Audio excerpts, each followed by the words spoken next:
I was reviewing the time tunnel toy shows that we did over the past year and some months. We went to two of them. We've been to Fanime and of course San Jose Comic Con. Yeah, and there's another one coming up, a time tunnel toy show, on the 30th of September to the 1st of October. So it's possible that Kal Kat could be at that one. And that would be a couple of days after the premiere of Discovery. Yeah, so there's a chance that Kal Kat could be at that toy show. There's a guy from Starship Troopers there.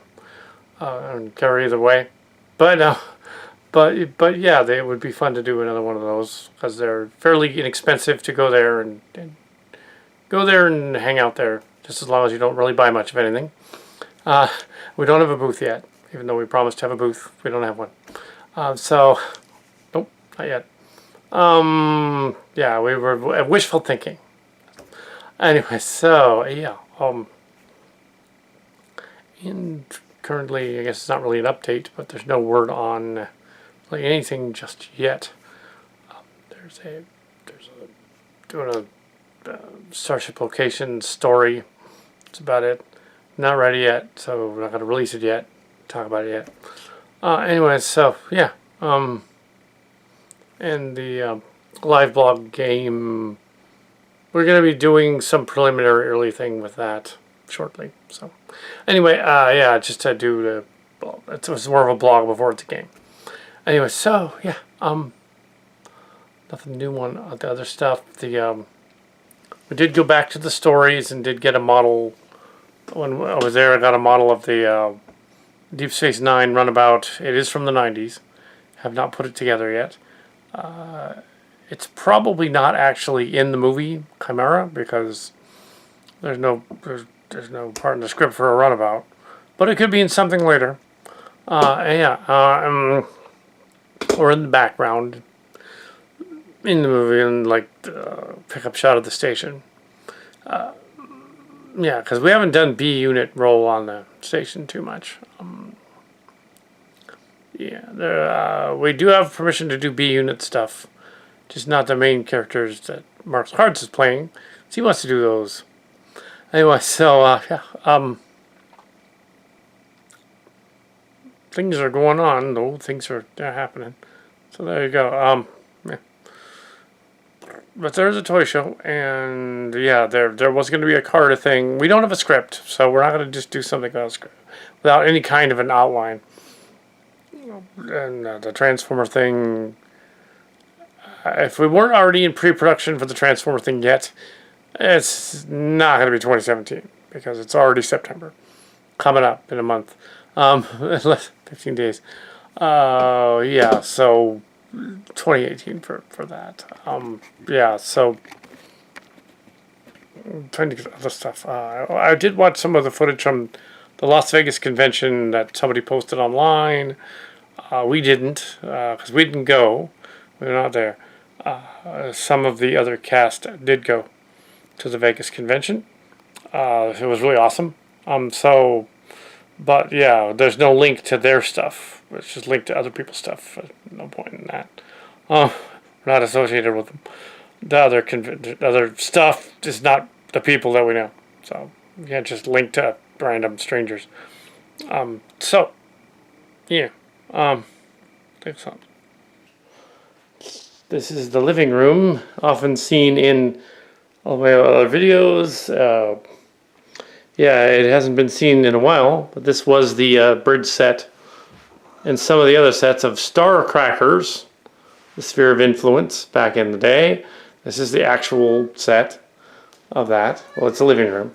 But, yeah, so this is Kal Kat, and this is a recap of, yeah. So, yes, so, yeah, channel update. Yeah, there was a solar eclipse thing going on, and, yeah, well, we didn't get any footage of it, so I went on the internet and got some other footage of someone else's. Yeah, so this is an update. It's probably not going to be as long as the last one because there isn't much yet. There's a lot of extra stuff being. There's other stories going on. I was going over the Star Trek locations thing relating to the converting a bunch of stuff from the old bullshit into an alien sci-fi thing. I don't know why I'm doing that, except that some of the stories that were events in there are so bizarre they would lend themselves to like alien stories with shapeshifters and creatures from other space and teleportation and Star Trek like stuff. So yeah, I'll just put it in there as the others. It's longer than I anticipated, but I think that once it is finally edited, it was edited down, finished one of them, and edited down the story to hopefully instead of, I think there's like 10 mega chapters that are like 150 pages each, of which the first 150 pages is done. I think that when that's all edited down and you take out all the fluff, it's going to be probably 3 books at 350 pages each, maybe 320 pages each. I don't want to make it like hugely long, especially if there's a lot of repetition and a lot of weird stuff that can't really be translated. Like there's often the characters will mention things from 2007 related to a business company or what they're doing, or to specific kinds of training and what they're doing, which wouldn't make any sense now. A lot of that stuff can just be gone. Yeah, so as for Starship locations, regular vlogs coming. In the movie, there isn't much news since the month that has just passed. We are going with the at some point this end of this month, I guess, with the B unit footage on the set, but most of that spaceships and things. I don't think the runabout model that we got from the stories will be ready to be in the movie, although it'll probably be in something else. Yeah, so and it makes sense because the movie's pretty much done except for the 20 pages left to film. There's been some other stories and fan things, and recently the Harmony Gold people got mad at the BattleTech people again. That happened before, years ago, and those are the Robotech people. I don't know why, because Harmony Gold hasn't done anything current in years, unless you count 2009's Love Live Alive, which was just kind of a retread. Kind of like we're doing with this thing. Kind of a retread, and they've never really done the right kind of thing. My parodies have.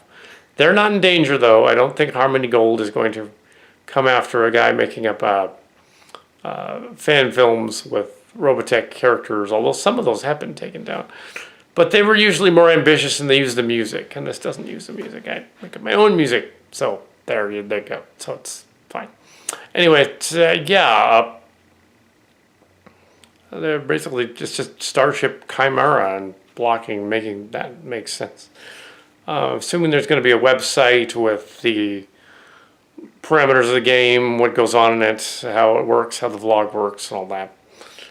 Fairly simple, borrowing from any number of sources to make it fairly simple. We don't have any players yet, so but the movie really should be launched before the game, just because, launch the movie and then the game. There's no actual profit being made at all, so no profit.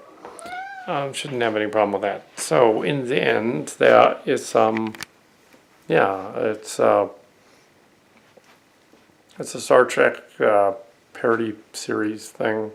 Starship locations, and Chimera is part of that. So it may be a little confusing on the net. They're saying, well, what's this locations thing? It's separate. And it's just that Star Trek Meets on Location was what the book series was called before it was renamed Chimera. not after the Deep Space Nine episode. That actually came from Circus Chimera, which came out in 2005.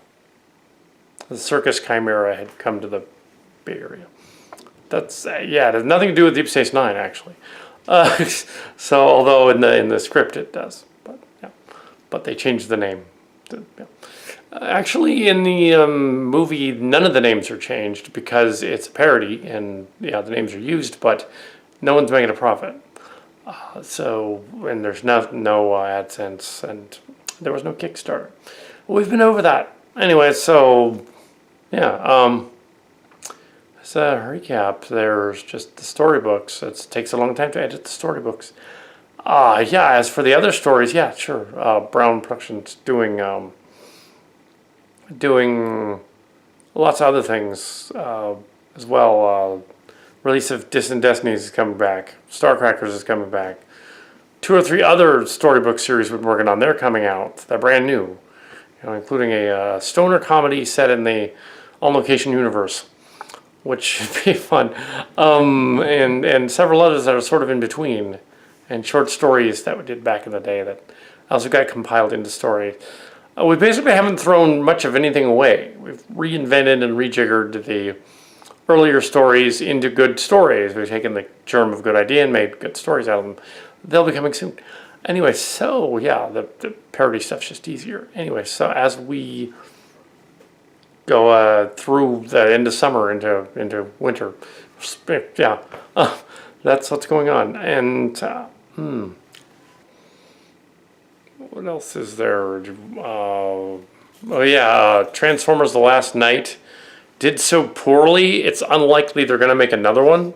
They think they are, but they're not going to. That kind of eliminated the need to make another Trans Tech. However, we might do one anyway. Because the franchise is not going to die. There's going to be plenty of toys. Unlike the Star Trek people, there's going to be plenty of toys. Although this new Discovery show is coming out in September, so by the time there will probably be an update, about that on the other channel. I imagine I could do a review of that on the other channel. Star Trek Discovery. And they are going to bring out toys to sell with this. And it is a soft reboot, even though they're saying it's not. And they really should have gone forward instead of, it's 10 years before Kirk. Let's do that. It does look like it's supposed to be forward. Anyway, so, yeah. This doesn't matter all that much like the other ones don't. But anyway, so in the end, it's up to them, I guess. So, yeah, we're not in charge of anything over there. But yeah, the last night was a mess. And yeah, I don't know what they were thinking. I think I figured it out, though, after 5 of these Michael Bay movies. What he does is he goes out, gets his actors together, goes out, blows a lot of stuff up, does a lot of random stuff, and then goes back to the writer's room and says, make something out of this. That's why they don't make any sense. If you just say, okay, we have a story first, and then we have a cool idea and we're going to go film it, then that's better to have a story first. But he does it like I did the parodies when I was 16 years old. He films it like he's a 16-year-old kid with a video camera, filming himself doing stuff. And he's in his 40s. He's older than me. And yeah, by a little bit. Maybe early 50s.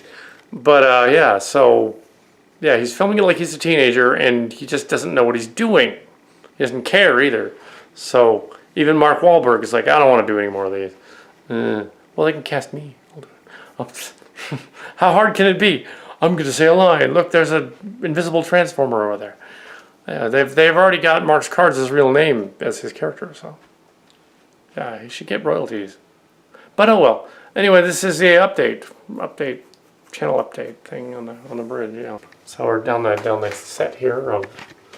This is the hallway where Asloth met Carrie in Starcrackers. Yes.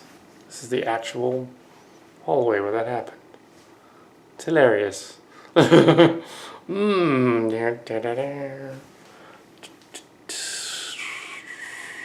Yeah, so we've been doing these parody things for years and years and years and years. Will there be more Starcrackers? Well, I'm only showing you the Starcracker set because maybe. Wouldn't that be crazy? 30th anniversary of Starcracker. Let's do a thing.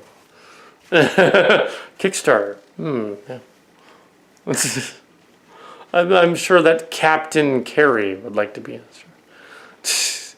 Sort of like when they do a Captain Worf or a Captain Sulu. Captain Carey. Mr. Carey, the Captain. Are you kidding? Ah, what would Clark be? General of Space and Time? No, he wouldn't be. He'd probably be retired. Because we played characters that were like 10 years older than we actually were. By the time we were done, we were that age. But yeah, except I think Carey was supposed to be in his early 20s and a cadet or something. But yeah, he was actually closer to his actual age. But Thompson was supposed to be 10 years older than Carey. Or nearly 8 years older. Yeah, and Clark, the character, was actually the youngest. Mark's Cards was then 18. And he was playing somebody 35, which was bizarre. He did not look it. So yes, yeah, it's fun to be on the set here. Something visually interesting. When everyone's away, the producer will play and walk around on the set.